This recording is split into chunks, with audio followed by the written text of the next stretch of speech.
Medición de las variables. Una variable es un símbolo que asume múltiples valores. Las variables numéricas se conocen como cuantitativas, por ejemplo, la edad, el tiempo, el peso, la estatura, la distancia.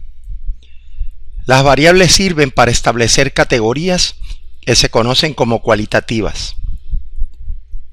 Género sexual, masculino y femenino, clase social, alta, baja, moderada, departamento académico al cual pertenece, ciencias sociales, administración de empresas, educación, enfermería, etc. Las variables que se controlan en un estudio se conocen como independientes. Estas se controlan para poder ver un efecto en lo que se conoce como las variables dependientes, que son aquellas variables que se miden en la investigación. Niveles de medición.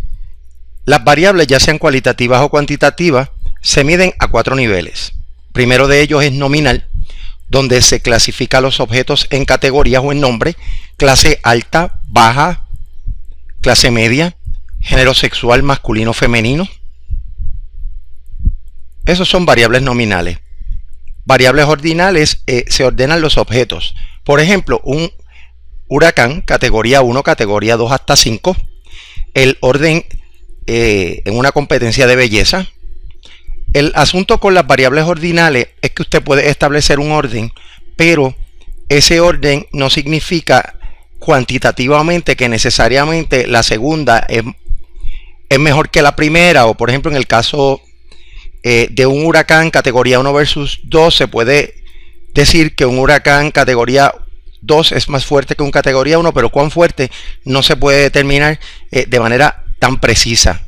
Solamente se utiliza como indicador las millas por hora, pero no necesariamente ese es un factor, porque el viento, la dirección, hay muchos otros factores. Igual que en una competencia de belleza, como la primera finalista de la ganadora o de la segunda finalista, en términos de belleza, por ejemplo, es bien difícil determinar si una es más bella o doblemente bella. Por tanto, las variables ordinales tienen esas limitaciones, pero sí nos permiten, por ejemplo, ordenar variables tales como los rangos del ejército. Usted sabe que un general tiene un rango más alto que un sargento o un teniente, pero cuán alto no se puede medir con precisión. El otro nivel es el nivel de intervalo, que establece cuánto una variable está presente.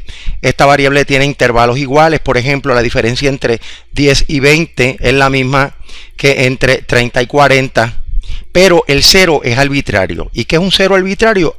Es un 0 que no es real, que es inventado. Por ejemplo, una puntuación de 0 en una prueba de inteligencia no implica que una persona tenga 0 inteligencia, sino que ese 0 significa la puntuación más baja que una persona obtiene en una prueba de inteligencia.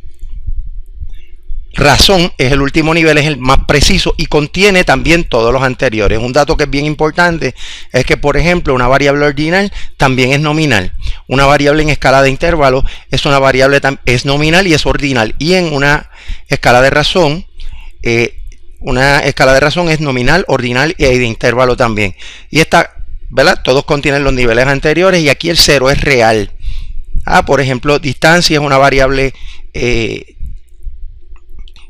que se mide en una escala de razón. Por eso, si una persona corre 2 millas y una persona 1 milla, se puede decir que uno de ellos corrió el doble de lo que corrió el otro. Análisis de los datos. Los datos se comienzan analizando utilizando estadísticas descriptivas, donde utilizamos lo que se conoce como medidas de tendencia central, que son el promedio, que es la suma de todos los elementos entre los elementos; la mediana, que es la puntuación que se encuentra en el medio de la distribución una vez se ordena esta de menor a mayor o de mayor a menor; y la moda, que es la puntuación que más se repite en una distribución. Todas lo que quieren decirnos es cómo, en términos generales, las personas puntúan en una variable.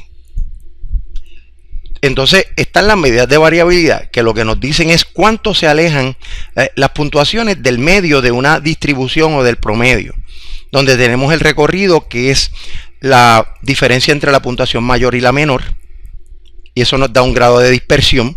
La variación que es básicamente cuánto las puntuaciones se alejan del promedio, y la desviación estándar, que es la variación al cuadrado y significa cuánto en promedio se alejan las puntuaciones del medio de la distribución. O sea, es un promedio de las desviaciones tanto de las puntuaciones altas como de las bajas.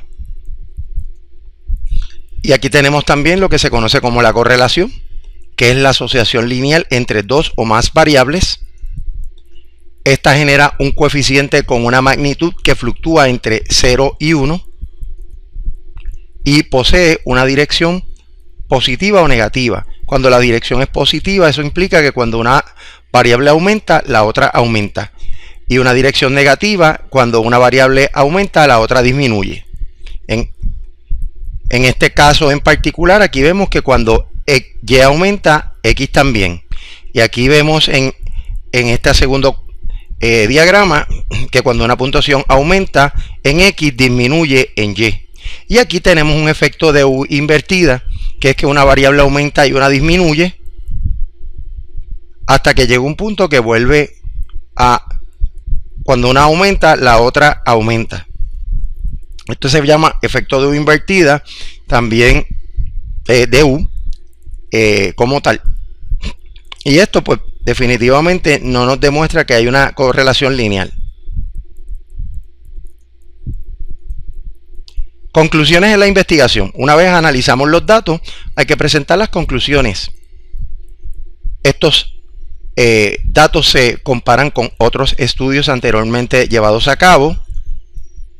Se presentan las limitaciones del estudio y se hacen recomendaciones también para resolver el problema que motivó dicho estudio. Y se buscan maneras de hacer publicable el estudio tanto a través de revistas, presentaciones profesionales en convenciones y conferencias, etc. Problemas éticos en la investigación. Hay que proteger los derechos de los participantes en términos de maltrato físico y psicológico. Esto hay que garantizarlo antes de comenzar una investigación.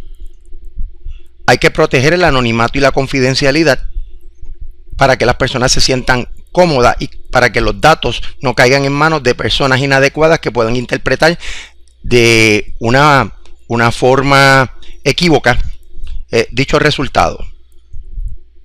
Es necesario permitir el consentimiento informado. Esto es una hoja que se le entrega a cada participante donde se le resume la investigación, se le garantizan los derechos, se le dice que se le garantiza la confidencialidad, el anonimato, que no va a haber daño físico ni psicológico a través del estudio, que la persona puede tener acceso a la investigación una vez esta culmine y que puede abandonar la misma cuando lo desee. Una vez la persona lee toda esta información, pues la firma y consiente su participación. Investigación en la industria.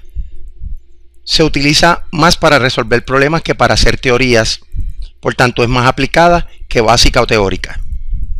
El psicólogo industrial organizacional que busca hacer estudios teóricos no se ve bien por las empresas, porque las empresas muchas veces nos contratan no para hacer estudios, sino para resolver problemas concretos. Y esta debe ir dirigida a mejorar la competitividad de la organización. Si la investigación ayuda a que la empresa sea más competitiva, va a ser más valorada por la empresa y al final va a ser más aceptada. Y muchas organizaciones van a estar más de acuerdo en que se haga investigación si les ayuda a resolver problemas. Ahora bien, nosotros también debemos estar dispuestos a hacer ambas, tanto investigaciones para formular teorías que posteriormente se conviertan en aplicaciones concretas para las industrias, pero también para resolver inmediatamente problemas que las empresas necesiten solucionar en vía de que sus operaciones mejoren y puedan ser entidades más productivas.